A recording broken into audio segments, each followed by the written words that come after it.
Barangay LS 97.1. 97.1.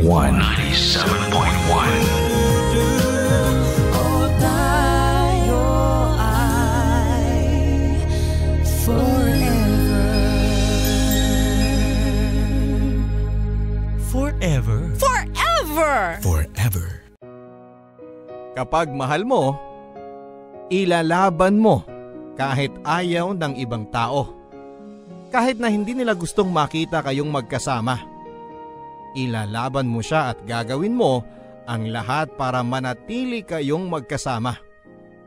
Pero paano nga ba kung ang taong nasa paligid ninyo ang siyang nagpupumilit na ihiwalay ang pagkakahawak mo ng kamay sa kanya dahil pakiramdam nila hindi kayo nararapat para sa isa't isa? Ilalaban mo ba siya kahit nasasaktan na ang iyong kamay sa kakahila nila para mailayo sa kanya? Alamin natin kung bumitaw ba si Loisa sa kamay ng minamahal niya. Si Loisa na bida ng ating kwento ng pag-ibig, buhay at pag-asa dito sa Barangay Love Stories. Dear Papa Dudut, ako po si Loisa at sa kasalukuyan ay 26 years old na ako. May anak ako at siya ay 10 taong gulang na. Kung gagamitin mo ang math, oo, 16 years old lamang ako nang isilang ko ang aking panganay. Kung gagamitin mo ang moral, baka nga wala raw ako noon, sabi ng mga taong nakakaalam sa maaga kong pagbubuntis. Hindi ko naman sila masisisi kung sakaling yon ang maging tingin nila sa akin. Maaga akong nagpadala sa tukso at maaga akong nagpaniwala sa mga pangako ng lalaking nakabuntis sa akin. Siya nga pala si Brandon, ang aking first boyfriend and first love. Ginamit niya ang kawalan ko ng kaalaman at experience sa pag-ibig para maisuko sa kanya ang aking katawan. Ganito kasi ang simula naming dalawa. Noong ako ay nasa edad 15 ay nakilala ko si Brandon. Mas matanda ito sa akin ng 5 taon. Miyembro ako ng cheerleading group sa high school at si Brandon naman ay isang dance instructor ang napili ng aming cheerleader advisor na magturo sa amin para sa gaganaping foundation day sa aming school. Gwapo si Brandon at halos lahat ng miyembro ng aming team ay may gusto sa kanya. Hindi na rin ako magkakaila, Papa Dudut. Pati po ako ay nabighani sa kanyang simpatikong itsura. Itim na itim ang kanyang bagsak na buhok, may dimple ito sa kaliwang pisngi, maputi, payat at matangkad. Ang mga mata nito para kang mahuhulog kapag titingin ka rito. Napakalalim at punong-puno ng mga salita. Ang mga ngipin nito na kasing puti ng perlas sa kailaliman ng dagat ang siyang nagdagdag hina sa aking mga tuhod. Kaya nga laking tuwa ko nang ako lamang ang binigyan niya ng atensyon sa aming lahat. Pakiramdam ko, Papa Dudut, ay napakaganda ko ng mga oras na yon. Pakiramdam ko ay ako ang reyna sa sarili kong mundo. Kaya nga halos saksakin na ako ng matalim na tingin ng mga kamag-aral ko noon, lalo na ang cheerleader namin. Pero wala akong pakialam dahil para sa akin, ako ang gusto niya. Ako lang at wala ng iba. Nang matapos ang kontrata nito sa aming team ay inaya ako nitong lumabas. Libre daw niya ako ng ice cream at mangga. Parehong paborito ko. Umuo kaagad ako. Hindi ko na kailangang pag-isipan pa ang sagot ko dahil kitang-kita naman siguro na talagang gustong-gusto ko siya. Naging masaya ang date na yon para sa akin. Pinasyal niya ako sa park, sa swing at sabay kaming nagpaligsahan kung sino ang may pinakamataas na mararating. Lagi akong panalo. Halata namang pinagbibigyan lang niya ako. Nakakakilig tuloy. Ilang beses siguro kaming lumabas-labas bago nito sabihing gusto niya ko talaga. Nung umamin ito ay agad ko na siyang sinagot. Bakit kailangan pang patagalin gusto ko rin naman siya, hindi ba? Nagsimula na ang aming relasyong dalawa. Punong-puno papadudot ng paru-paro ang paligid sa tuwing magkasama kaming dalawa. Akala mo ay lagi kaming nasa cloud 9 kapag magkasama kami. After class ay sinusundo na ako nito para mamasyal, mag-date, mag-mall at minsan kapag wala ng parents niya ay sa bahay niya kami tumatambay. Hindi alam ng magulang ko ang tungkol sa amin dahil panigurado ay kukontrahin nila ako dahil higit na matanda sa akin si Brandon at hindi pa ako tunay na dalaga. Nasa high school pa lamang ako at priority ko ang pag-aaral na naging problema na ngayon dahil sa madalas kong ang kasama si Brandon ay napapabayaan ko na ang aking pag-aaral. Kapag tinatanong ako ng aking magulang kung ano ang nangyayari ay sinisisi ko na lamang ang pag-cheerleading. Kaya naman pinilit akong pahintuin ang aking ina dito. Isa na namang problema dahil hindi naman cheerleading talaga ang dahilan kung bakit ako lumalagapak sa klase. Ngayon, nadamay pa sila. Kailangan ko nang maibalik sa dati ang pag-aaral ko. Kung hindi ay mauubusan ako ng isisisi sa aking mga magulang kung bakit ako bumabagsak. Sinubukan ko namang mag-aral muli ng maayos. Pero sa tuwing nandyan si Brandon ay nawawala ang gana ko sa pag-aaral at tanging siya lamang ang nakikita ko. Siya na lang ang inaatupag ko. Perming napamahal na ang musmus kong puso sa kanya. Sana nga balang araw ay hindi ko pagsisihan ang desisyon kong unahin siya sa lahat at ibigay ang lahat-lahat sa kanya. Oo, Papa Dudut. Binigay ko ang lahat-lahat sa kanya. Pati ang katawan ko at kainosentehan ay isinuko ko na sa kanya nang walang pagdadalawang isip. Mahal ko Isang bagay na sana ay hindi ko ginawa dahil sa huli, ako rin pala ang magdurusa.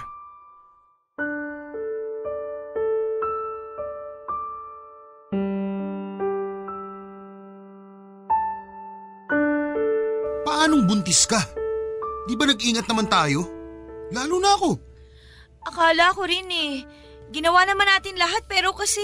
Sigurado ka ba sa sinasabi mo? Baka naman… Hindi na nga ako dinatnan mula pa nung nakaraang buwan.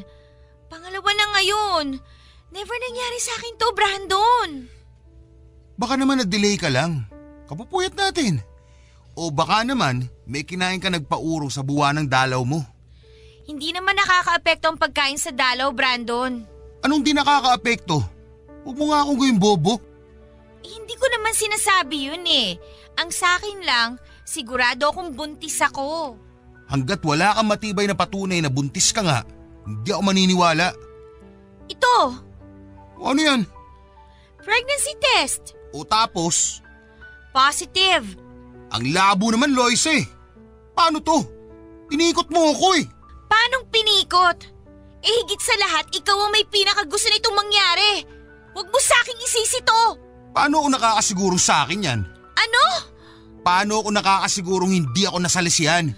Ano bang pinagsasasabi mo dyan? Naniniguro lang ako. Aba malay ko ba kapag hindi tayo magkasama may ibang lalaki na sumasalisi sa'yo? Huwag mo nga akong pagbintangan ng ganyan. Alam mo na lagi tayong magkasama at ikaw ang nakauna sa akin. Wala akong iba at ikaw lang ang mahal ko. Hindi. Hindi pwede to. Ayoko. Anong ibig mong sabihin? Hindi ko paninindigan yan. Ayoko ng anak. Hindi ako handa dyan. Halos hindi ko na nga mapakain ang sarili ko at hanggang ngayon, nakikitira pa rin ako sa mga magulang ko. Tapos magdadagdag pa ako ng palamunin? Magtutulungan tayo. Anong tulong ang magagawa mo high school ka pa lang? Bata ka pa lang. Wala kang alam. Paano mo mabubuhay ang anak mo? Anak natin. Anak mo lang. Wala akong balak panindigan yan, no? Bahala ka dyan. Uy, saan ka pupunta? Brandon, mag-usap tayo. Huwag mo akong hawakan. Tapos na tayo. Please. Please, Brandon, huwag mong gawin sa akin to. Please, parang awa mo na. Hindi ko kaya mawala ka. Ano ba? Huwag mo ko hawakan sabi! Brandon, wag mo akong iwan! Mahal na Hindi kita mahal kaya huwag mo akong mahalin! Sabi mo, Kalimutan mo na lahat ng sinabi ko! pero ang sabi Kalimutan mo na rin ako!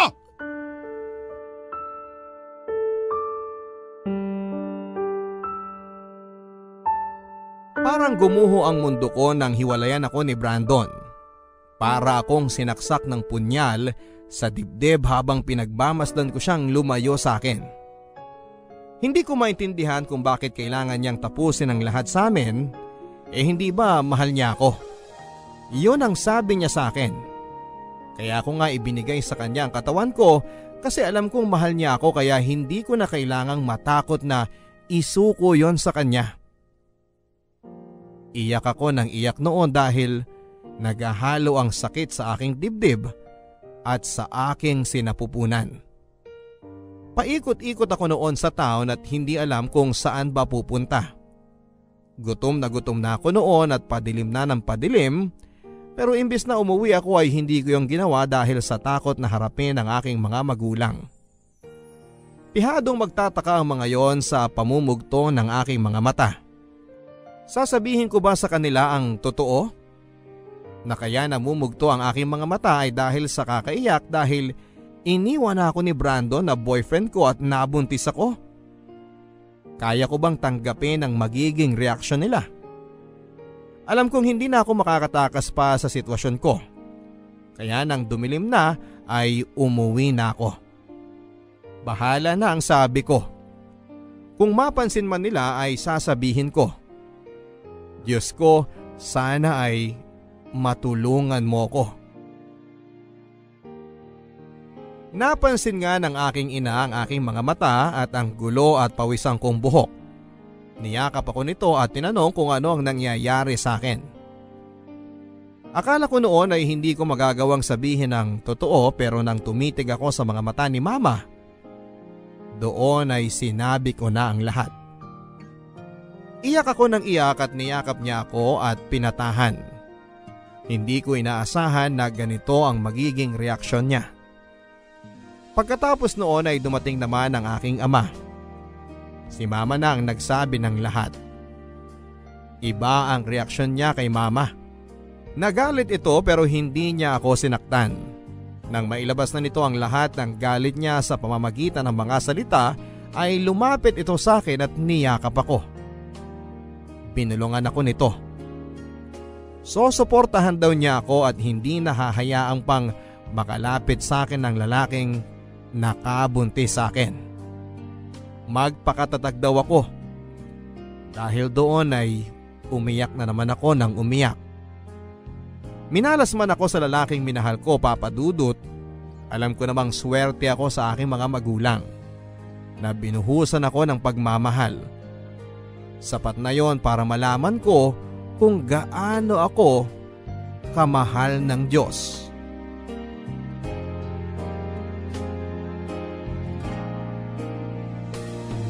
Mabilis na lumipas ang panahon.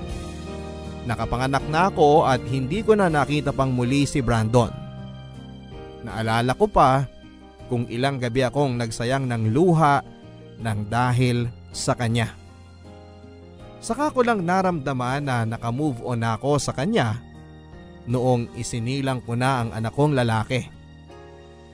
Nung nakita ko ang maliliit niyang mga kamay at mga paa, noong nilagay siya sa aking dibdib, doon ko napatunayan na anak lang pala ang magsasalba sa puso ko.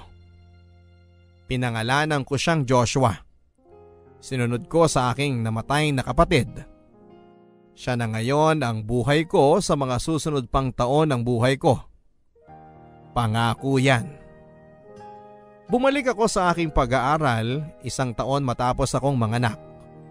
Sinikap kong makatapos kaagad dahil yun lang naman ang maibabalik ko sa naging tulong ng aking mga magulang. Nakapagtapos ako ng hanggang kolehiyo at nakapagtrabaho sa isang ahensya ng gobyerno. Maayos na ang naging buhay ko. Nagawa ko ng makapagsustento sa aking anak na hindi galing sa aking mga magulang. Sobrang saya ko sa totoo lang. Nakakapagod ang magtrabaho pero sa tuwing uuwi ako at makikita ko ang anak ko ay nawawala ang lahat ng yon at napapalitan ng saya. Iba talaga ang pakiramdam ng maging isang ina, Papa Dudut. Kaya naman ibinuhos ko sa aking anak na si Joshua ang lahat ng meron ako. Oras, atensyon at pagmamahal. Lahat yan ay solo niyang nakukuha. Hindi na nga rin ako nagkaroon pa o umasa na makakahanap pa ng isang lalaking mamahalin bukod sa aking ama at anak. Parang pakiramdam ko ay mauubos na ako kapag humanap ako ng isang lalaking makakarelasyon. Bukod doon ay may takot na rin ang aking puso na magtiwala at magmahal muli. Kahit na sabihing ilang taon na ang lumipas, ay hindi pa rin handa ang puso kong magmahal. May anak naman ako na pag-aalayan ko ng lahat ng meron ako. Bakit kailangan maghanap pa ako ng iba, hindi ba? Pero sadyang mapagbiro ang tadhana. Sa tuwing nilalayo mo ang sarili mo sa usaping pag-ibig ay siya naman ang kusang naglalapit nito sa iyo. At ang nilapit sa akin ng tadhana ay si Peter. Good afternoon po. Ano pong may tutulong ko sa inyo? Yes po. Okay lang po ba kayo? Tubig? No, What po? sorry, medyo ano kasi. Wait lang po O ito juice. Mukhang kinukulang ka na ng sugar sa katawan eh. Mukhang nangihina ka na. Thank you, Miss. Loisa. Yes, Loisa. Yan na naman tayo eh. Sorry, ang ganda mo kasi. Ano yun?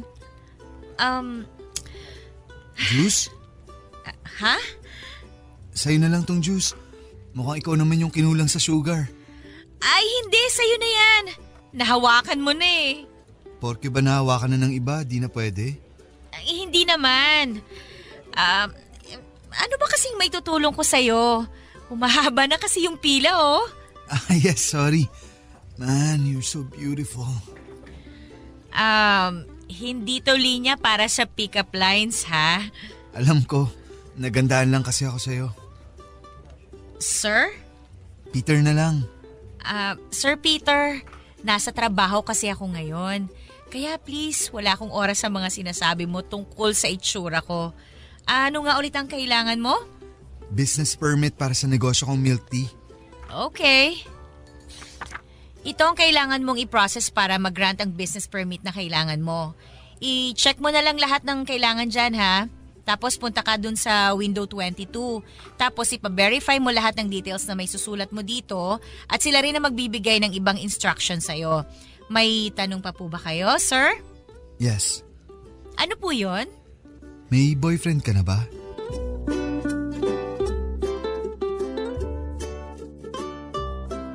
Doon na nga kami nagkakilala ni Peter. Paulit-ulit itong bumabalik sa trabaho ko kahit tapos na ngang makuha ang business permit niya. Kunwari ay pipila pa ito para magtanong-tanong. Siyempre bilang trabaho ko naman na sagutin ang mga tanong nito ay ginagawa ko naman kahit halatang halata na paulit-ulit na lang ang mga ito. Mukha naman itong matalino. Hindi ba niya nagets lahat ng sinasabi ko o nananadya lang talaga? At nung umabot na ng 2 buwan ng pabalik-balik nito sa opisina ay prenangka ko na siya. Tinanong ko siya kung ano ba talaga ang gusto niya. Kasi lahat ng pasikot-sikot para makuha ang business permit niya ay alam na niya. Parang mas alam na nga niya kaysa sa akin. Ngumiti lang ito na parang nahihiya. Tapos nilabas sa bag niya ang isang maliit na polar bear stuffed toy na may hawak na puso. May hindi sinasadya itong napindot na naging dahilan para tumunog yon. Nagdala ito ng ingay sa loob ng opisina na naging dahilan para magtinginan ang lahat sa amin. Pulang-pula ang mukha namin noon habang pilit na hinahanap kung paano i-off ang music nito. Pinasok na lang niya sa bag niya nang makitang wala ng pag-asa para mapatigil pa ito. At tinanong kung pwede raw ba niya akong sunduin mamayang uwian. Dahil sa pagkataranta dahil sa ingay ng stuffed toy na yon ay umuo na lang ako para umalis na siya. Napatalon pa ito sa tuwa bago ko siya pinaalis sa pila. Nakangisi ang mga katrabaho ko sa akin, ako naman ay hindi pa rin nawawala ang pamumula sa pisngi ko. May mga nagtatanong sa pila kung boyfriend ko raw ba siya, tumanggi ako. Parang sila patong kinikilig dahil gwapo daw si lalaki. Bagay daw kaming dalawa. Well, hindi ko naman maikakailang gwapo nga siya, Papa Dudut. Makapal ang kanyang itim na kilay at mahaba ang mga pilik mata. Malalim ang mga mata at matangos ang ilong. Maputi ito at hinuhulaan ko pa rin kung may lahi nga ba ito. Siguro meron kasi may freckles ito sa pisngi. Gwapo nga talaga. Kaya nagtataka ako kung bakit interesado siya sa akin. Wala ba siyang ibang makita? Meron naman ang daming magaganda sa mundo at kung inihalo ako sa kanila, hindi mo ako mapapansin. Putlain ako at payat. Hanggang balikat ang unat na unat kong buhok. Hindi rin ako masyadong nagmi-makeup kaya mukha akong laging may sakit. Ang sabi ng nanay ko ay mag-lipstick naman daw ako pero hindi kasi ako komportable. Lalo na't sa lasa na naaamoy ko pa kapag nagsasalita ako. Ayoko. Siguro hindi lang talaga ako sanay. Nang sumapit na nga ang uwian ay nakita ko siyang naghihintay sa labas ng opisina. Tinanong ko kung dala ba niya ang stuffed toy na dala niya kanina. Tumawa ito at sinabing pinamigay na niya sa batang nakasalubong niya. Ewan ko ba, Papa Dudut, pero habang naglalakad kami palabas ng opisina ay hindi ko maiwasang makaramdam ng kakaiba. Matagal-tagal na rin ang panahon mula noong huli akong nakipag-date. Huling nakasama ang isang lalaki. Parang bumalik lahat ngayon. Yung kaba at excitement. Hindi ko pa nga sigurado kung date ba yon o gusto lang akong isabay pa uwi. Saka ko na lang nakumpirma na date ngayon nang ayain ako nito sa isang mamahaling restaurant malayo sa trabaho ko.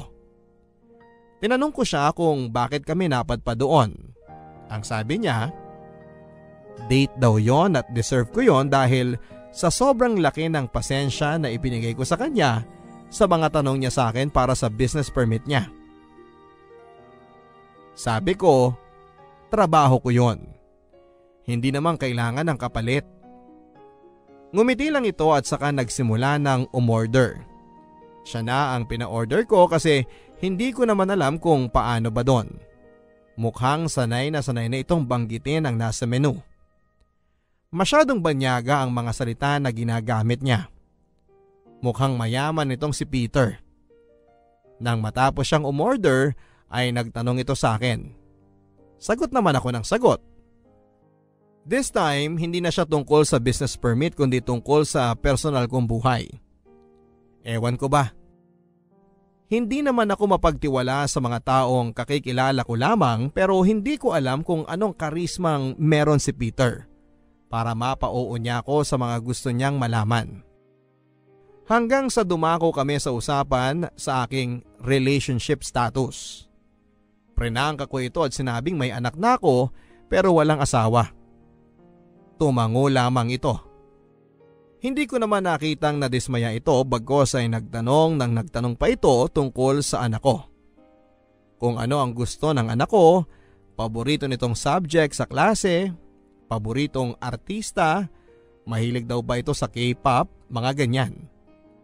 Natuwa ako dahil hindi siya nag-alangan, Papa Dudut, nang malaman niyang may anak na ako. Hindi katulad ng ibang sumubok manligaw sa akin. Nung nalaman nilang may anak na ako ay kusa silang lumayo. Pero iba si Peter. Hindi siya natakot. Hindi nag-alinlangan.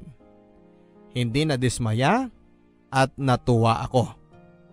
Hindi ko alam pero natuwa talaga ako.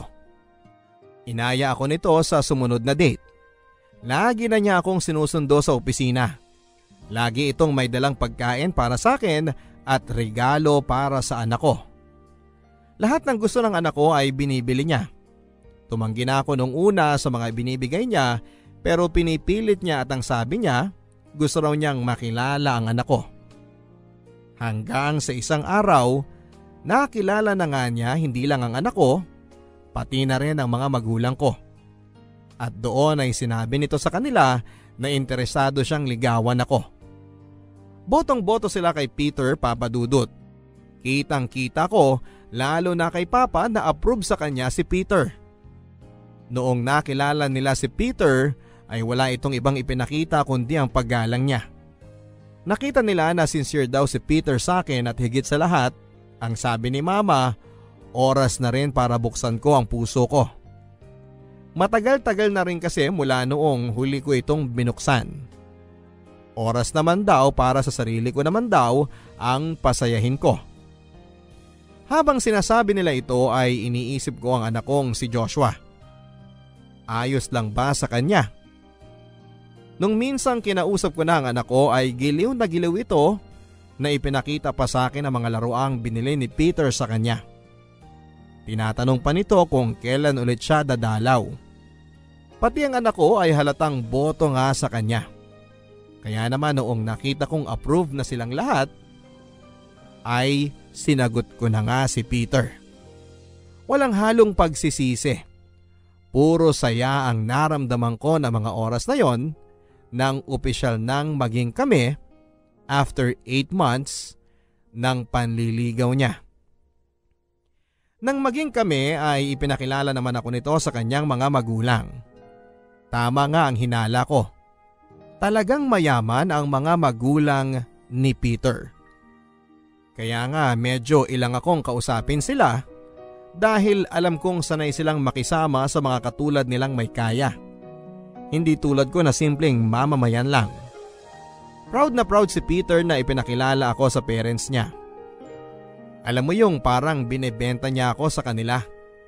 Lahat ng magagandang bagay na meron ako ay ginamit niyang baraha para magustuhan ako ng mga magulang niya. Sa una ay parang ayos naman sa kanila. Pero noong nalaman nila na may anak na ako sa pagkadalaga ay nagiba ang timpla ng mukha nila. Lalo na ang nanay niya. Parang napundi ang ilaw nito nang sabihin ni Peter sa kanila ang sitwasyon ko. Hindi ko maiwasang mapayuko na lamang nang tingnan ako ng kanyang ina na si Mrs. Carmen. Punong-puno ito ng pagkadisgusto. Hindi ko alam kung bakit at parang hindi ito nakikita ni Peter na puno pa rin ng ngiti habang nagsasalita dahil ako ay pasong-paso na sa mainit na tingin ng kanyang ina sa akin. Gusto ko na ngang umalis noon pero nag-promise kami na mag-i-stay for dinner. At hanggang sa hapagkainan ay sa akin pa rin nakatingin ang kanyang ina. Yung tingin na nagbabanta. Hindi ko halos nagalaw ang pagkain sa aking plato. Pero tubig ang ginalaw ko dahil panay ang tagaktak ng pawis ko. Hindi ako komportable sa sitwasyon kong yon. Hindi ito ramdam ni Peter at hindi ko rin naman magawang sabihin sa kanya. Paano siya maniniwala sa akin? Baka isipin niya na guni-guni o pakiramdam ko lang yon. Siyempre, higit sa lahat ay siya ang mas nakakakilala sa nanay niya. Sino ba naman ako? Bagong salta lang naman ako sa buhay niya. Sana nga ay pakiramdam ko lang yon talaga. Pero nang tumagal ay mukhang totoo na ang unang pakiramdam ko sa kanya. Iba pa rin talaga ang trato sa akin ni Mrs. Carmen, ang ina ni Peter. Sa tuwing pumupunta kami sa bahay nila ay pinaparamdam nitong hindi niya ako gusto. Hindi ako nito kinakausap o tinitingnan man lang. Hindi naman ito nahahalata ni Peter at masyado kasi siyang focus sa pag-aasikaso sa akin. May mga oras pa nga na pupunta lang ako sa banyo ay bubungguin pa niya ako at sasabihin sa akin na tanga ako. May mga oras na masasalubong ko siya at titingnan lang ako mula ulo hanggang paa at sasabihin cheap daw ako. Kunwari ay wala na lang akong narinig dahil ayoko ng gulo. Pero kung paano niya ako sakta ng pisikal, sa tuwing nagkakasalubong kami sa bahay nila ay ramdam ko na ayaw niya sa akin. Pati ang mga parinig nito sa akin na alam kong para sa akin naman talaga ay hindi rin niya pinapalagpas. Hanggang isang araw, nagdadahilan na lang ako kay Peter sa tuwing gusto niya akong idala sa bahay nila. Sinasabi ko na may gagawin ako o kaya naman ay may sakit si Joshua o kailangan ako sa bahay. Minsan sinasabi ko sa bahay na lang kami. Kapag nagtataka siya ay bigla kong irarason at tinatamad na kasi akong pumunta doon. Naiintindihan naman niya kasi may kalayuan ang bahay nila sa amin. Pero ang pagrarason na ito ay may hangganan. Nang makaramdam ito na talagang ayaw ko nang pumunta sa kanila ay nagtanong ito. Ano raw ba ang problema? Sinabi ko sa kanya ang katotohanan, Papa Dudut. Ayokong maglihim kay Peter. Di rin maganda na itatago ko ang nararamdaman ko dahil kung sakaling kami man ang magkatuluyang dalawa ni Peter balang araw ay kailangang alam na nito ang nangyayari para agad mabigyan ng solusyon. Sinabi ko sa kanya ang mga napansin ko at lahat-lahat hanggang sa maliliit na detalye ay hindi ko pinalagpas. Nakinig naman ito pero hindi ko alam kung ano ang takbo ng utak niya. At nang matapos na ako magkwento ay siya naman ang nagsalita. Tama nga ang hinala ko. Hindi ito naniwala at sinabing pakiramdam ko lang daw yon dahil hindi naman kami magkakilala pa ng husto. Ang solusyon na nakikita pa nito ay makipagbanding pa ako sa nanay niya. Wag daw akong lumayo. Ang sabi ko ay hindi ko na kaya pero sabi niya ay dapat ko raw gawin dahil mabait daw ang ina niya. Hindi na lamang ako umimik noon.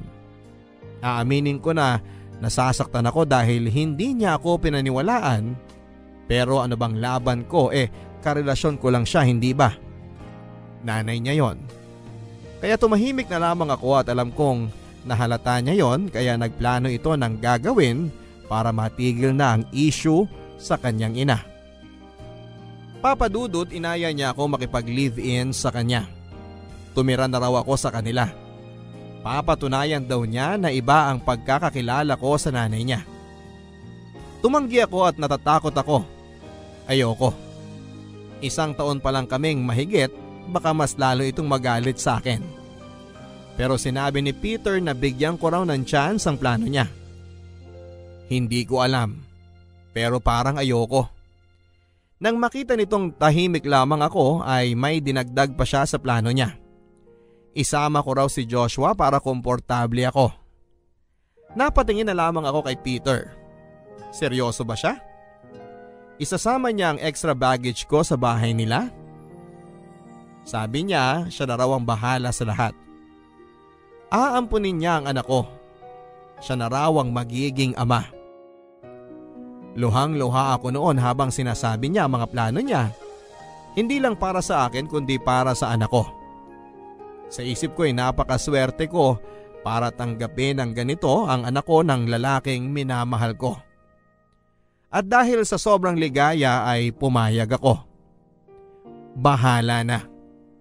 Masyado akong binulag ng saya kaya hindi ko na pinag-isipan pa kung ano ang masamang epekto nito para sa akin.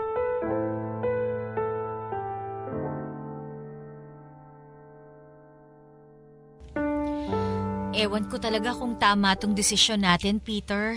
Relax ka lang, akong bahala sa'yo. Makikita mo na maayos at mabait si Mama.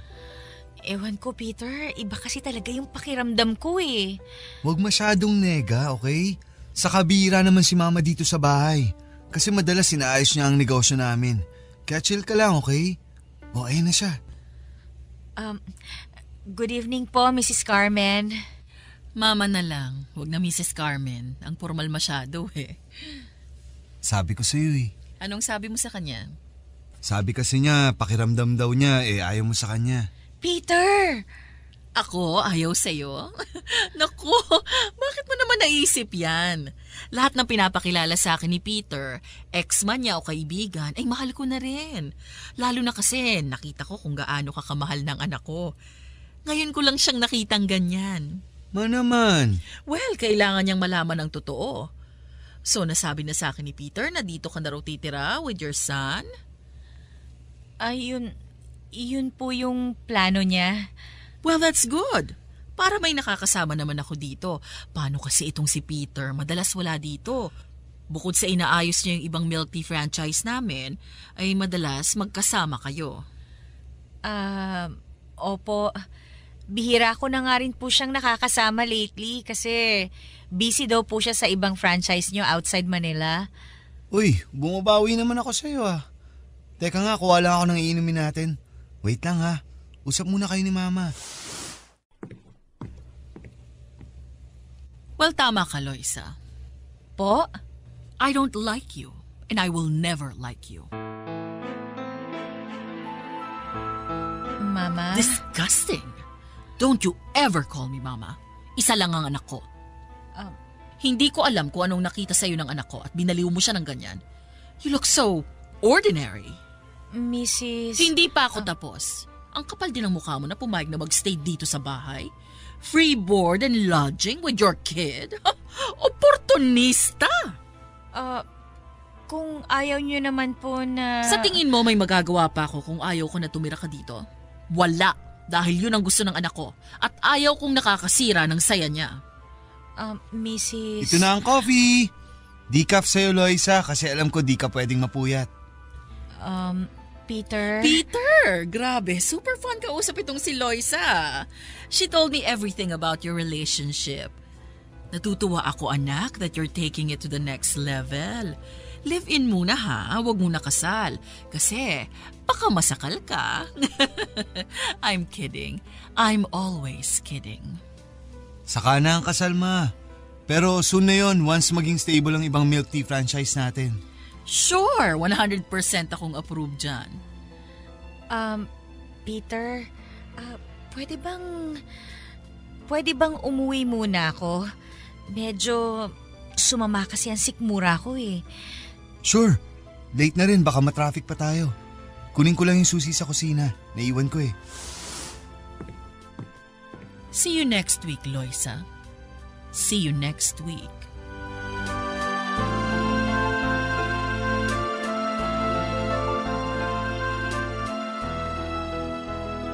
Hanggang sa pag-uwi ay hindi ko makalimutan ang mga sinabi ng nanay ni Peter sa akin. Hindi ko ito binanggit kay Peter. Hindi ko rin naman alam ang mga sasabihin sa kanya. At saka kahit magsalita ako ay paano ako makakasigurong paniniwalaan niya ako. Napansin ni Peter ang pananahimik ko noon. Ang akala niya ay masama lang talaga ang pakiramdam ko. Kaya hinayaan na lamang ako nito at umuwi na siya. Kung alam lang niya na masama lang talaga ang loob ko sa mga sinabi ng nanay niya sa akin. Hindi ko na nga rin alam kung paano iaatras ang plano namin na doon ako tumira. Nakabili na ng ibang kailangan namin para sa paglipat ko doon. Nakakahiya naman kung bigla akong aatras. Saka paano kung umatras nga ako? Ano ang irarasong ko sa kanya na dahilan? Hindi pwedeng sabihin na yon ay tungkol sa ina niya dahil baka pagmulan pa ng away namin. Gulong-gulo ako. Tama ba itong pinapasok ko? Nang sumapit ang gabi bago ako lumipat kina Peter ay tinulungan ako ng aking mama na mag-ayos ng ibang mga natitirang gamit namin ni Joshua. Tahimik ako noon at pakiramdam ko ay nakaramdam din siya ng mali. Sinubukan ako nitong tanungin pero umiling ako at ang sabi ko ay ayos lang ako. Ayaw niyang maniwala. Nagtatalo ang isipan ko kung sasabihin ko ba sa kanya o magsisinungaling ako tulad ng ginawa ko kay Peter. Bumuntong hininga ako at sinabing nalulungkot lang ako kasi aalis na ako sa poder niya na totoo naman. Niyakap ako nito at umiyak siya. Nahawa ako at nakiiyak na rin Marami itong binilin habang nakayakap sa akin hanggang sa dumating na nga si Papa at Joshua galing sa pamamasyal. Nakiyakap na rin tuloy sila kahit na hindi nila alam kung ano ang nangyayari. Napatawa na lang kami ni Mama. Kahit papaano ay gumaan ng loob ko at kahit papaano ay nawala na ang pangamba ko sa paglipat kong yon kina Peter. Bukas ng umaga ay susunduin na kami ni Peter. Kaya naman after naming magayos, uminom lang kami ng mainit na gatas nila Mama kasama si Joshua at nag-usap-usap. Nagtatawanan hanggang sa hinayaan na nila kami ni Joshua na magpahinga na. Ilang oras lang at sisikat na ang haring araw. Nakatakda na ang paglipat namin. 8:30 ng umaga nang sinundo kami ni Peter sa bahay. Nagpaalam na kami kina Mama at Papa na bakas pa rin ang lungkot sa mga mata nila pero pilit na nagpapakatatag para hindi na kami magdalawang isip na umalis. Nang makarating kami sa kanila ay tinulungan kami ng isa nilang kasambahay at isang boy. Natapos kami siguro mga 2:00 na ng hapon. Natapos na naming ayusin ang kwarto namin ni Peter at kwarto ni Joshua. Nakita ko kung gaano kasaya ang anak ko dahil sobrang laki daw ng bahay ni na Daddy Peter niya. Hindi raw katulad sa amin na halos magkakabungguan pa kami kapag nagkakasalubong. Masaya naman ako na komportable ang anak ko rito. Ang hiling ko lang sana ay hindi siya pagdiskitahan ng ina ni Peter. Nung gabi ay dumating si Mrs. Carmen. Masaya itong sinalubong kami ng aking anak.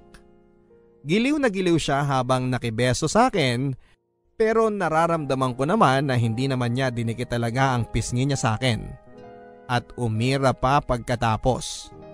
Pinisil-pisil nito ang pisngi ng aking anak. Ang sabi niya ay ang cute-cute daw ng anak ko. Kaya gigil na gigil siya pero sa totoo lang ay parang sinasaktan na niya. Hinila ko na lang ang anak ko nang mapansin kong nasasaktan na siya. Hindi naman nakahalata si Peter. Sabay-sabay kaming nag-dinner noon at ang saya-saya ni Mrs. Carmen. Hindi ko alam kung totoo ba to o tulad ng dati ay kunwari lang. Nang umalis sandali si Peter para iayos ang parking ng sasakyan niya dahil dumating na ang tatay niya, ay saka ko nakumpirma ulit ang masamang ugali ni Mrs. Carmen. Lumapit ito sa akin. Tumabi sa akin. Inuubos ko na lang ang natitira kong ulam sa plato. Pagkaupo nito ay pinisil nito mula sa ilalim ang hita ko na may halong kurot. Binulungan din ako nito ng isang malutong na mura. Tumingin ako kay Joshua mula sa aking harapan at mukhang hindi naman niya narinig. Hindi ko alam ang isasagot. Kinurot ulit ako nito at sinabing gagawin niyang impyerno ang buhay ko at ang anak ko. Napatingin ako sa kanya. Damay ang anak ko? Pinigilan kong huwag maluha, Papa Dudut. Mabuti na lang at bumalik na kaagad si Peter. Tumabi ito sa akin at umalis na si Mrs. Carmen. Tinawag na ang kasambahay niya para magligpit na ng kinakainan naming lahat. Hindi pa tapos kumain ang anak ko noon at parang gustong magprotesta pero tinignan ko ito at umiling. Kaya naman wala nang nagawa pa ang anak ko kundi ang uminom na lamang ng tubig. Lumapit ako sa kanya at nilinisan ang kanyang mga kamay. Umakyat na rin si Peter after niyang maglinis ng mga kamay. Magsha-shower muna daw ito sa kwarto namin, sunod na lang ako ang sabi ko. Habang tinutulungan ko si Joshua na maglinis ng kamay at bibig, ay lumapit ako sa kasambahay nila at tinanong kung kumusta ba ang trato sa kanya ni Mrs. Carmen. Tumingin lang ito sa akin at hindi sumagot. Nagpatuloy na lang ito sa pag-aayos ng mga plato. Papa Dudut, nagtuloy-tuloy ang ginagawang kasamaan sa akin ni Mrs. Carmen. Mula sa mga pagmumura kapag nakikita ako nito, tatapakan ang mga paa ko at hihilahin ang buhok ko kapag nasasalubong ako nito sa kusina at walang nakakakita. Tiniis ko ang lahat ng mga ito. Hindi ko na rin siya matingnan sa mga mata dahil pakiramdam ko ay masusunog ako sa mga tingin niyang yon. Mabuti at hindi niya pinagdidiskitahan ng aking anak dahil hindi ko alam kung ano ang pwede kong magawa sa kanya kung sakaling may gawin itong masama sa anak ko.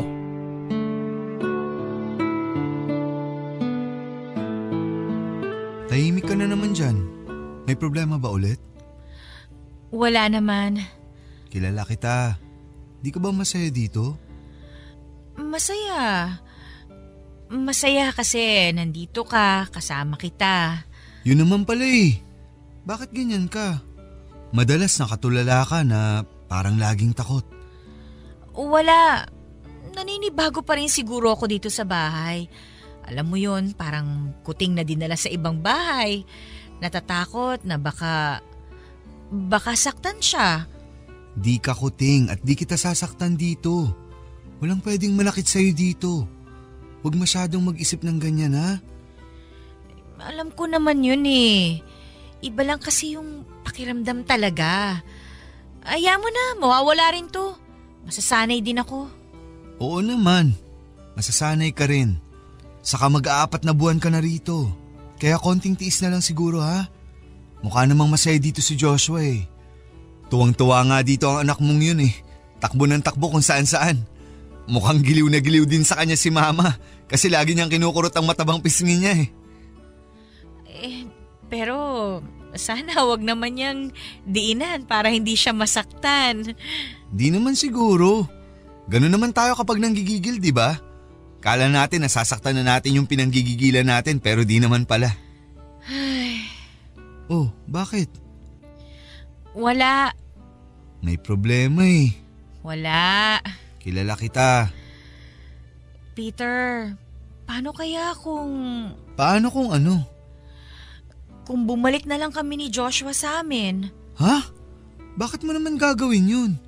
Di ka ba masaya dito? Uulitin ko, masaya naman ako eh. Pero kasi Andito na kayo. Pamilya na tayo. Kung ano man yung pag-aalinlangan mo, baka pwedeng tanggalin mo na. Para naman di ako nag-iisip din ng iba, okay? Please? okay. Sorry ah. Loisa, nga pala, sa susunod na linggo may trip ako papuntang Davao. Kailangan ko kasing ayusin yung mga franchise namin doon dahil di pwede si Papa. May operasyon kasi siya sa puso next month. Kaya ngayon pa lang dapat mag-rest muna siya. Iiwan mo ko? Para namang iiwan na kita forever niyan eh. Hindi, babalik din ako. Gaano katagal? Mga 4 to 6 months siguro. Ang tagal nun! Mabilis na yun, ano ka ba? Saglit lang yun, promise, babawi ako sa'yo. Anong gagawin ko dito nun? Alam mo namang nag-resign na ako sa trabaho ko. Mabuburyong ako dito. Mag-iiwan naman ako ng pera para makapasyal kayo ni Joshua eh.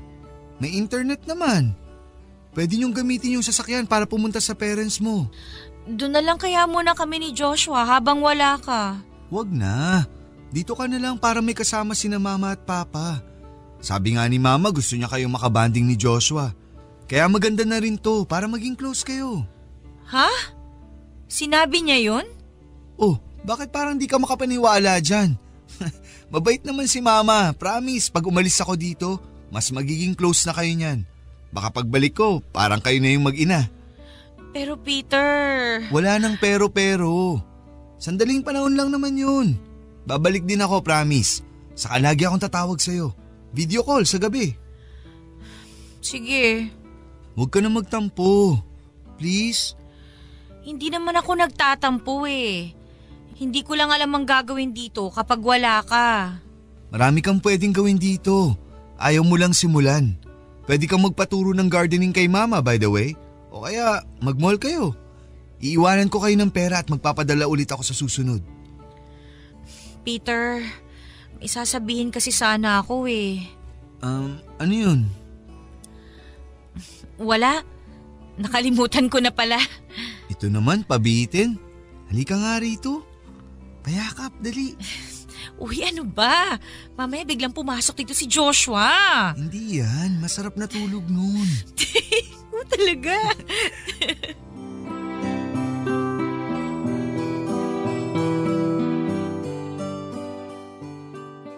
Sumapit ang araw ng pag-alis ni Peter at sumapit na rin ang araw na 100% na ang kasamaan ni Mrs. Carmen. Hindi lang mura ang inabot ko dito o pasimpleng sabunot, bunggo at sipa. Madalas papadudot kapag nakikita ako nito ay dumudura na lamang itong bigla sa aking balikat at mukha. Tatawa ito na parang nakakatawa ang ginawa niyang yon. Walang nakakakita.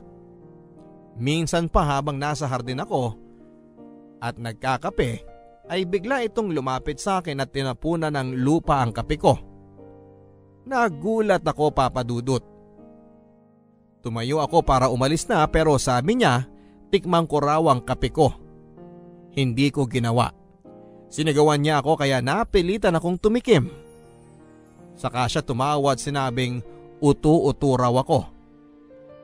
Tumatawa itong bumalik sa paghahardin niya samantalang ako ay napatakbo pabalik sa kwarto.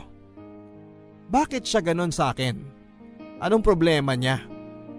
Bakit hindi na makatao ang ginagawa niya?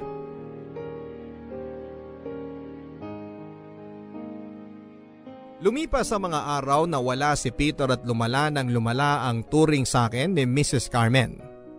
Nag-take advantage ito sa pag-alis ng kanyang anak at nakikita ng kasambahay nila ang ginagawa sa akin pero maski siya ay hindi rin umiimik. Malamang dahil sa takot nito kay Mrs. Carmen. Ang papa naman ni Peter ay bihira kong makitang lumabas ng kwarto.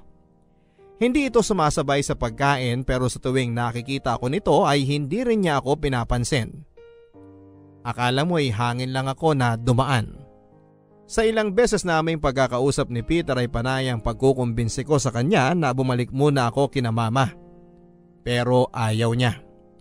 Hindi raw makakaganda sa dinadala ko na bumalik sa masikip na tirahan. Opo, papadudot. Buntis ako. Bago umalis si Peter ay sinabi ko sa kanya at tuwang-tuwa ito pero sabi ko sa kanya ay huwag munang ipaalam sa kahit na kanino. Ang sabi niya ay saka na lang daw sasabihin kapag bumalik na siya. Sana nga ay hindi pa halata gaano ang umbok ng tiyan ko noon. Mabuti na lang at payat ako.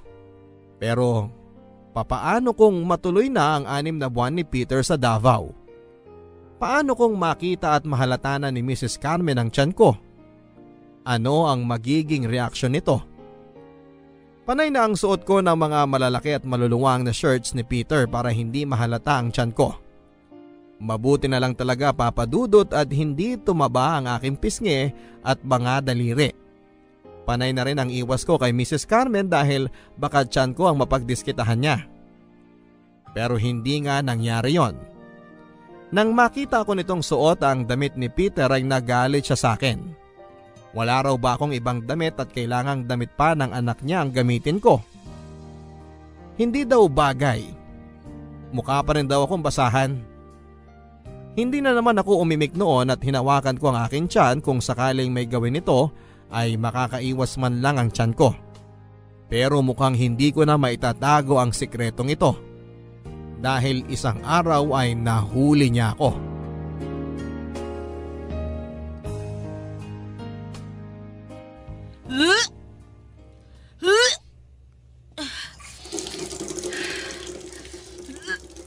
Bakit ka nagsusuka?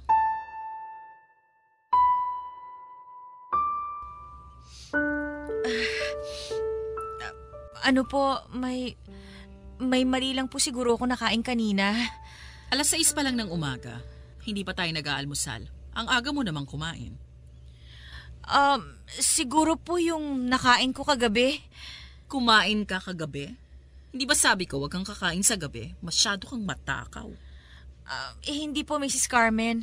Yung tirang chichirya lang yung nung huling magkasama kami ni Peter. Inubos ko lang po kasi baka masira lang sa kwarto. Alis na po ako. Buntis ka ba? Po? Bobo o bingi? Kunwari hindi narinig. Buntis ka ba? Mrs. Carmen, Pwede ba wag mo akong madaan-daan sa ganyang pagpapaawa? Ano, buntis ka ba? opo. Ipalaglag mo yan. Ano po? Ipalaglag mo yan, sabi ko. Bakit po? Kasi ayoko magkaapo na galing sa'yo.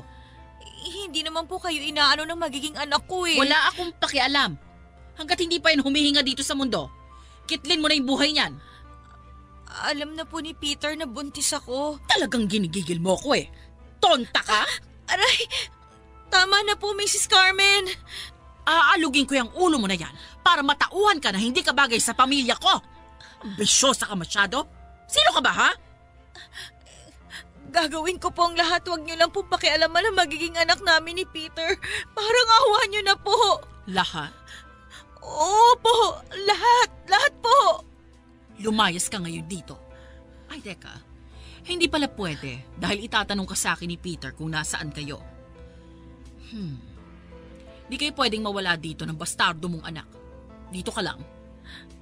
Mrs. Carmen, please. Maging katulong ka dito. Habang wala ang kasambahay ko, pagsilbihan mo ko para may mapala naman ako sa pagpapalamon ko sa'yo. Opo. At pwede ba pagsabihan mo ang anak mo? Huwag masyadong masiba. Kung lumamon, akala mo 10 baboy? Pwe, palibhasa lumaki sa hirap yung anak mo. Kaya nung nakatikim ng masarap, umaabuso. Opo. Subukan mong sumuway at magsumbong kay Peter, makikita mo. Tandaan mo, anak ko pa rin yun. Ako pa rin ang paniniwalaan niya dahil mas nakasama niya ako kesa sa'yo. Kaya subukan mo lang. Hindi po, Mrs. Carmen. Good. Umayos ka na dyan at maghanda ng almusal.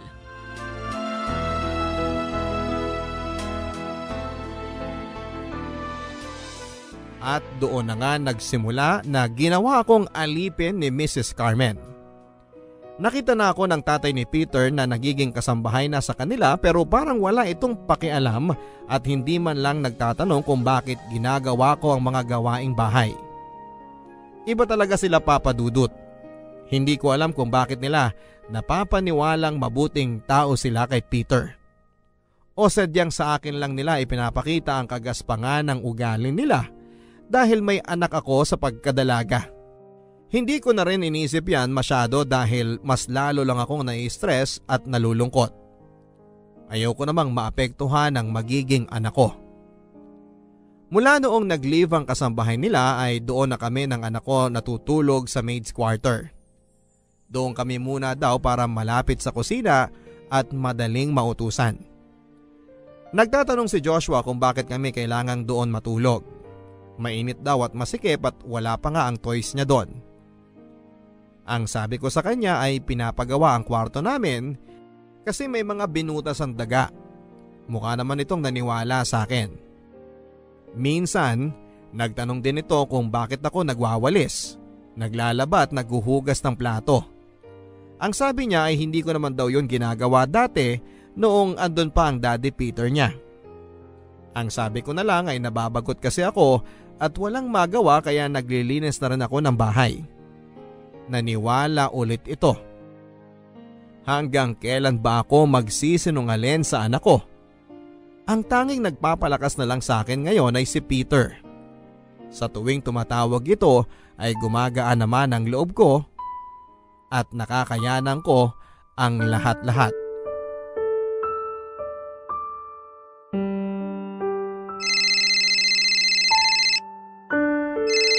Hello, Peter? Oh, Loisa, napatawag ka. Gabi na. Di ka pa ba matutulog niyan? Patulog na rin. Naisip ko lang kasing tumawag kasi miss na kita. Miss na rin kita kung alam mo lang. Gusto ko na nga hilahin yung mga araw sa kalendaryo para dumating na yung araw na makakauwi ako sa'yo eh. Gusto ko na kayong makasama ni na Joshua. Gusto ko na makita ang tiyan mo. Oh, huwag ka nang umiyak. Baka makasama sa'yo yan eh.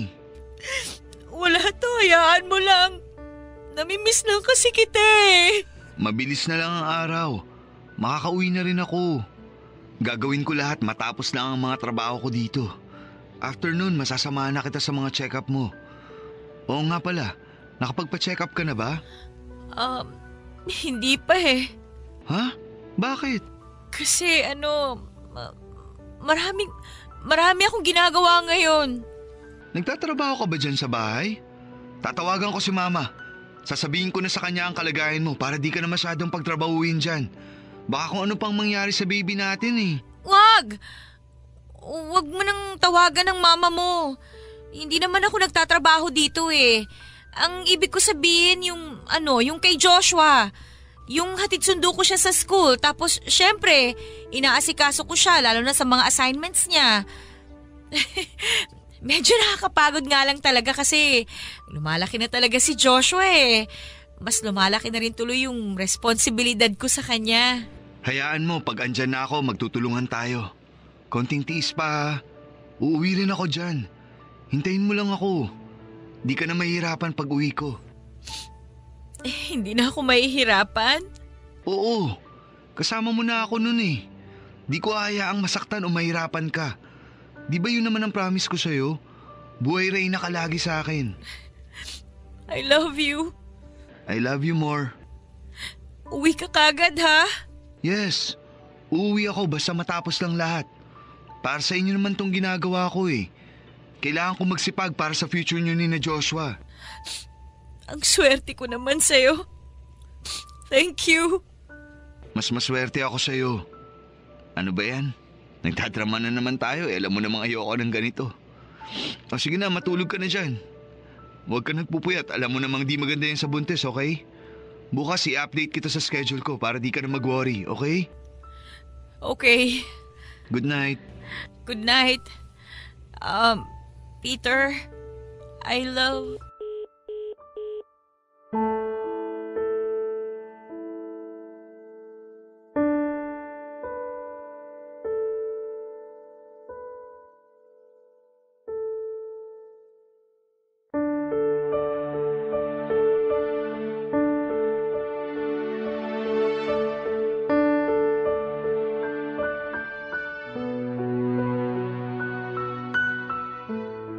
Tahimik at pigil akong umiiyak nang matapos ang tawag namin ni Peter.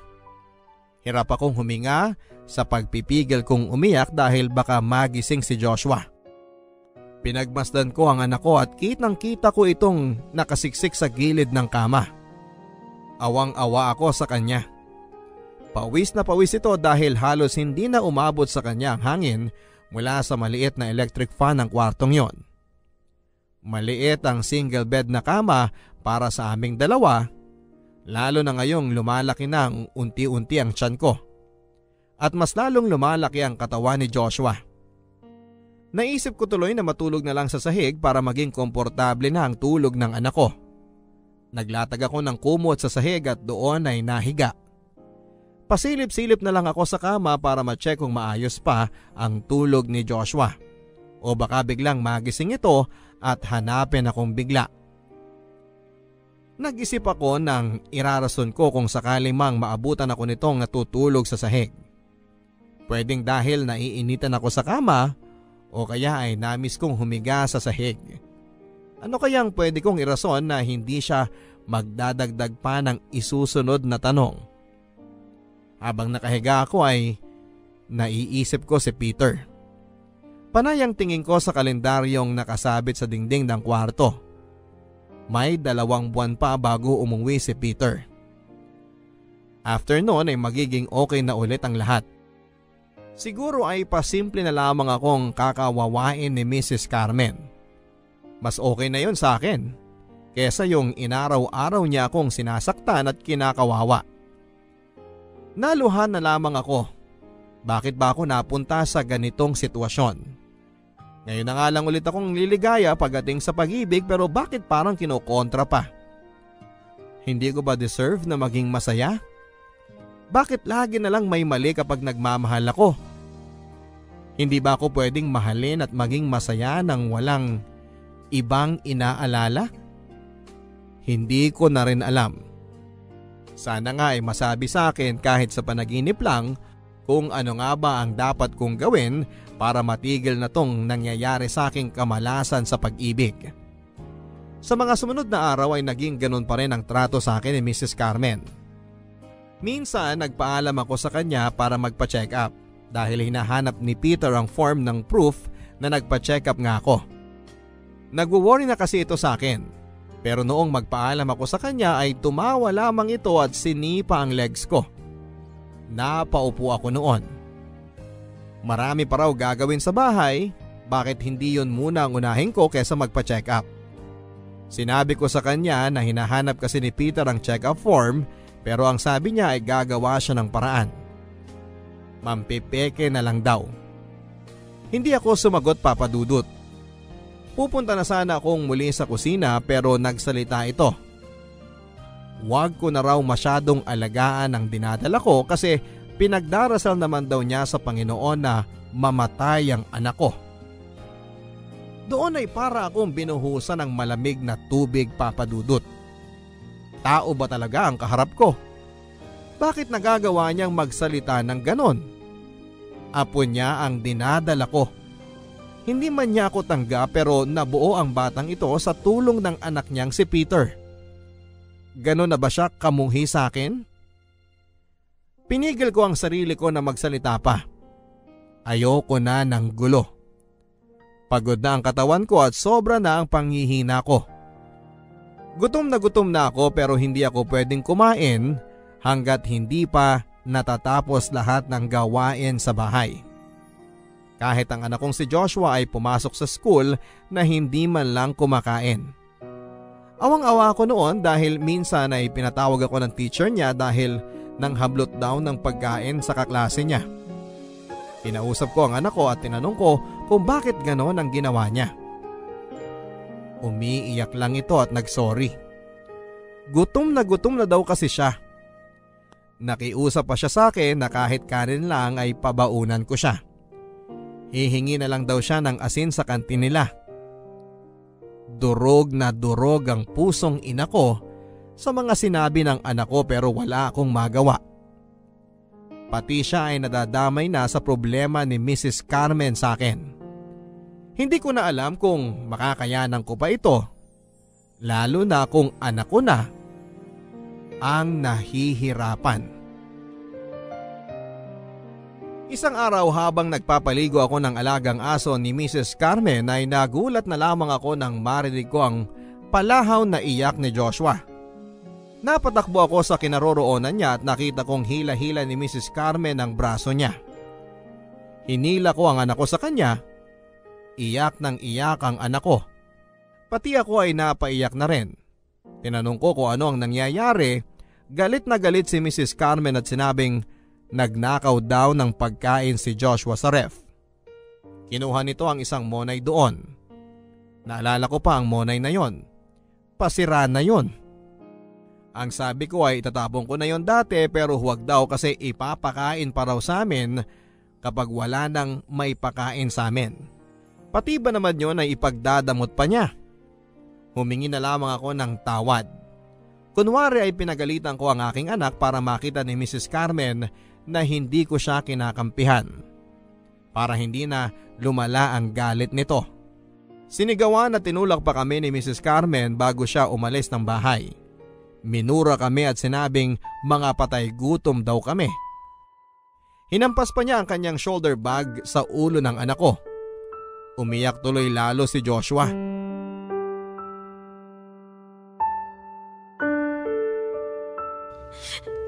Nagugutom lang naman ako, Mama. Hindi ba kasi ako kumakain? Kaya kinuha ko yung tinapay sa ref. Tapos bigla pong dumating si Mrs. Carmen. Nahuli niya ako. Sorry anak ha. Wala daw kasing pagkain ngayon eh. Kaya mamaya pa tayo kakain. Pero Mama, kumain naman sila kanina eh. Di naman tayo sumubay. Ang dami kasing ginawa ni Mama. Taka na. Pag may padala si Daddy Peter, bibili tayo ng maraming pagkain. Huwag ka nang umiyak ha. Ano bang masakit sa'yo? Ito, Mama, oh. Masakit ang braso ko kasi kinurot niya. Dumudugo nga po. Tapos masakit bato ko kasi inampas po niya ako ng kamay niya dito. Dumudugo ang braso mo. Sandali ha, kukuha lang ako ng tissue. Huwag mo ko iwan, Mama. Baka balikan ako ni Mrs. Carmen. Umalis na siya. Please, Mama. Okay. Halika na sa kwarto. Matulog ka muna, ha? Tatapusin ko muna yung ginagawa ko. Tapos, sasamahan kita, okay? Di ba tayo kakain, Mama? Anong oras po tayo kakain? Mamaya, anak. Promise. Gagawa ako ng paraan, ha? Oh, saan ka pupunta? Pwede ko ba kunin yung monay sa basurahan, Mama? Kahit yun na lang po.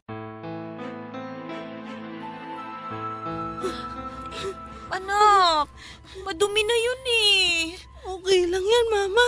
Gutom na kasi ako talaga, Mama. Sige. Kunin mo na.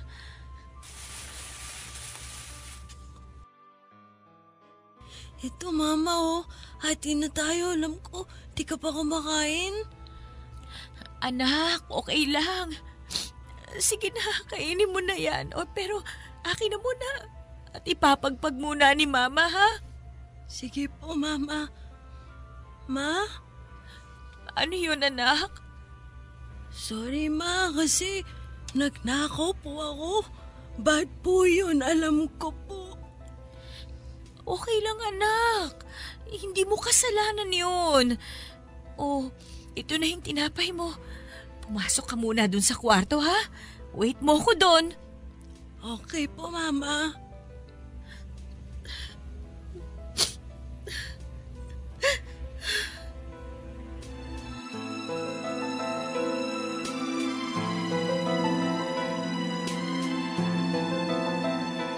Matapos ang insidenteng yon ay hindi ko na pinaalis sa tabi ko si Joshua. Alam kong mali ang nagawa niyang kumuha na lang ng pagkain pero bata ito. Anong alam niya? Ang alam lang niya ay gutom siya at kailangan niyang kumain. Masama ba yon? Pakiramdam ko ay wala akong kwentang ina ng time na yon dahil hindi ko man lang maprotektahan o nadepensahan ang anak ko kay Mrs. Carmen. Pero ano bang magagawa ko? Napapaikot niya ako sa mga palad niya. Dati, ang akala ko kung mananahimik ako ay hindi nalalala ang sitwasyon. Pero mukhang nagkakamali ako. Ang tanging nakita ko na lang na solusyon para hindi siya pag-initan ay ang isama siya lagi kung saan mang parte ako ng bahay nandon. Kahit magtaka pa o maburyong, dapat kasama niya ako. Pero mali na naman ako. Dahil mas lalo pa siyang pinag-initan ni Mrs. Carmen nang makitang panay ang sunod nito sa akin. Sinigawan niya si Joshua at sinabing aso daw ba siya para sumunod ng sumunod sa palda ko. Nanginginig noon ang anak ko dahil akmang hihilahin sana nito ang buhok ng anak ko pero humarang ako kaya tiyan ko ang natamaan niya. Nasaktan ako noon. Nag-alala, napaupo at sinapo ko ang aking tiyan. Nagtungo ako sa CR para i-check kung dinugo ako. Nang makita kong ayos pa naman ako at nawala kahit papaano ang sakit ay lumabas ako ng CR. Nandun si Joshua. Naghihintay sa akin at patuloy pa rin ang panginginig. Awang-awa ako sa kanya. Niyakap at nagsorry ako. Hindi niya dapat nai-experience ito kung hindi dahil sa akin. Kaya naman kinabukasan ay inayos ko na ang dapat ayusin.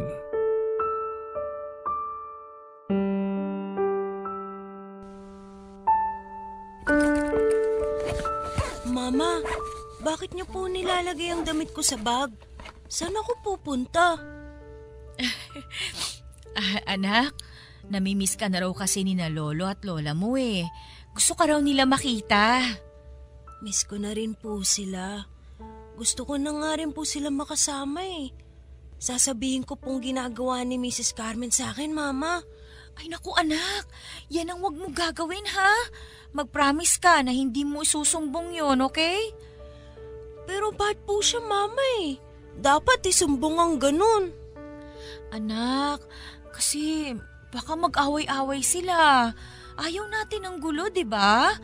O mag-promise ka na hindi ka magsusumbong. Promise? Sige po. Good boy. Sige, pakikuha mo na yung isang sapatos mo doon at ipa-plastic ko na yan. Ikaw Mama, hindi ka ba sasama sa akin? Hindi eh. Kailangan kasi nandito ako. Pero susubukan kong dumalaw doon kapag wala na akong ginagawa dito, ha? Ayoko Mama. Kung di ka sasama, di na rin ako pupunta. Kailangan mo ako dito. Baka saktan ka ni Mrs. Carmen. Hindi, anak. Kaya ni Mama ang sarili niya, okay? Kailangan mo nang pumunta kina Lolo at Lola, ha? Please, huwag na makipagtalo kay Mama.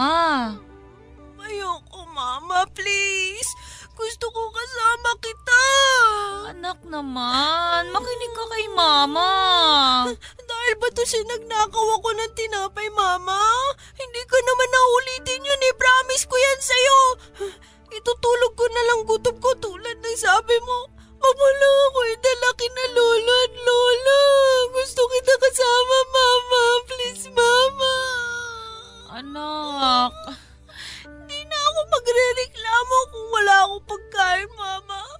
Okay lang ako, Mama. Di na rin ako susunod-sunod sa'yo. Dito lang ako sa kwarto para di na magalit si Mrs. Carmen sa'yo, Mama. Please, Mama. Anak naman eh. Sandali lang anak ha. O, dyan ka lang muna. Tumatawag ang Daddy Peter mo sandali. Ha? Sandali lang to. Mama.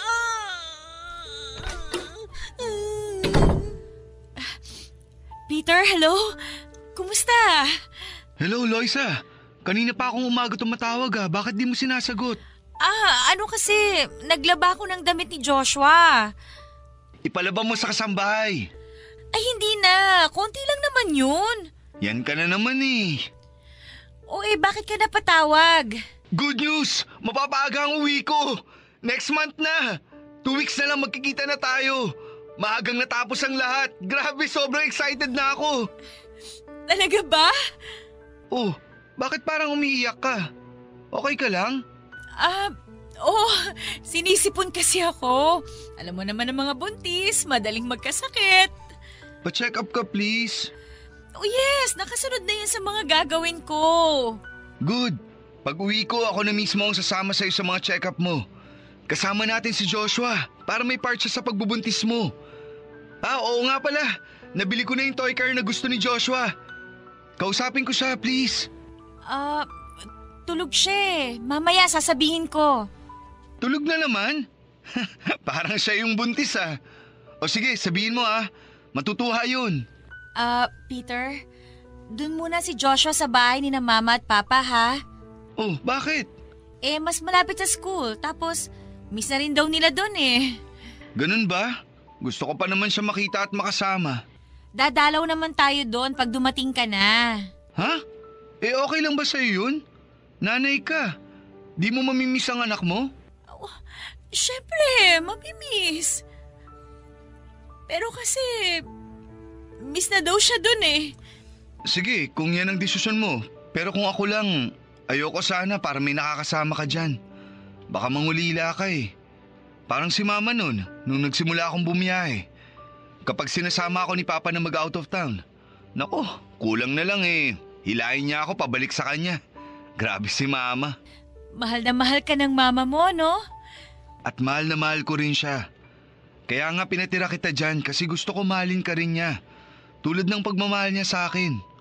Isang pamilya na tayo eh. Lalo na siguro kapag nalaman niya na buntis ka na. Peter, mamaya na lang ulit ha. Baka nagising na si Joshua sa kwarto. Tawag ka na lang mamaya ulit ha. Okay, sige. Ingat kayo sa paghatid mo kay Joshua ha. I miss you. I miss you. I love you. I love you more.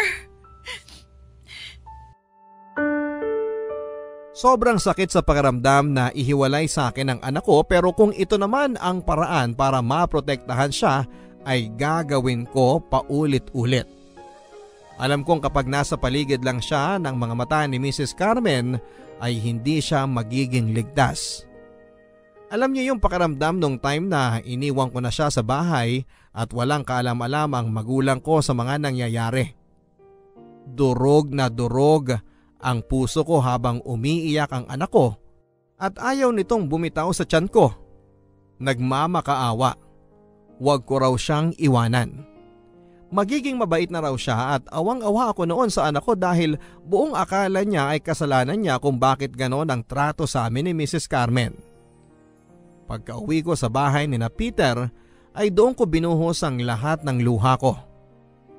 Pilit kong pinapakalma ang sarili ko.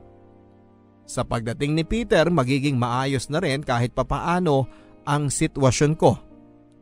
Konting tiis na lang. At noong dumating na nga ang araw ng pagkikita namin ni Peter ay halos hindi ako mahiwalay sa kanya. Yakap-yakap ko siya na akala mo'y ilang dekada kaming hindi nagkita. Panayang tanong nito sa mga nangyari sa bahay. Sagot ako ng sagot na parang ang saya-saya ko kahit na hindi naman. Nang tanongin nito kung kumusta ang trato sa akin ng kanyang ina, ay ngumiti lang ako.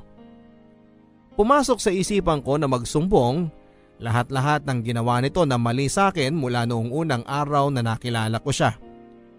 Gustong-gusto ko nang isumbong lahat ng nagawa nito kay Joshua. Gusto kong gumanti at sabihin lahat kay Peter. Gusto kong kamuhian niya ang kanyang ina. Pero nang ibuka ko na ang aking bibig ay iba ang mga sinabi ko. Sinabi ko papadudot na maayos naman ang nanay niya. Hindi ko lang nakakausap masyado kasi busy si nanay niya sa negosyo nilang naiwan dito sa Manila at sa Laguna. Ngumiti lang si Peter. Natutuwa daw siya kahit papaano ay maayos kaming dalawa. Alam ko na magagalit kayo sa akin dahil hindi ko sinabi sa kanya ang katotohanan. Kung alam nyo lang na gustong gusto ko na rin pero ayokong ako ang maging dahilan para kamuhian ni Peter ang kanyang ina. Kitang-kita ko naman kung gaano niya kamahal ang kanyang ina. Madalas ang kwento nito sa lahat ng sakripisyo ng kanyang ina para sa kanilang mag-ama. Siguro nga mabuting ina talaga si Mrs. Carmen kay Peter. Pero malas ko lang dahil hindi siya naging mabuting biyanan sa akin. Isa pa ay ayaw ko na rin makadagdag pa sa problemang kinakaharap ng pamilya niya sa ngayon. Nito lang kasi ay nalaman ni Peter na may kabit si Mrs. Carmen at ang unang nakaalam nito ay ang kasambahay nila. Kaya naman agad niya itong pinaalis para hindi na kumalat pa ang katotohanan. Pero dahil nga sadyang kakaiba ang ugali ni Mrs. Carmen, ay nagbalik ang kasambahay nilang ito at sinabi sa asawa ni Mrs. Carmen na may kalaguyo ito. Pinalaya siya sa kanilang bahay at hindi ko na rin alam kung nasan siya sa ngayon. Sobrang lungkot ni Peter dahil nakikita ko naman kung gaano talaga niya kamahal ang nanay niya. Ang sabi ni Peter ay sumusubok ang kanyang nanay na ayusin pa ang relasyon nila ng asawa niya, pero mukhang sumuko na ang tatay ni Peter. Hindi ko rin talaga alam kung eto na ba yung karma niya sa mga ginawa niya sa akin, pero sana naman ay hindi. Dahil para sa akin, gaano man kasama ang isang tao sa iyo, wag na wag mong hihilingin na mapasama ito. Ang inyong kapuso at kabarangay, Loisa.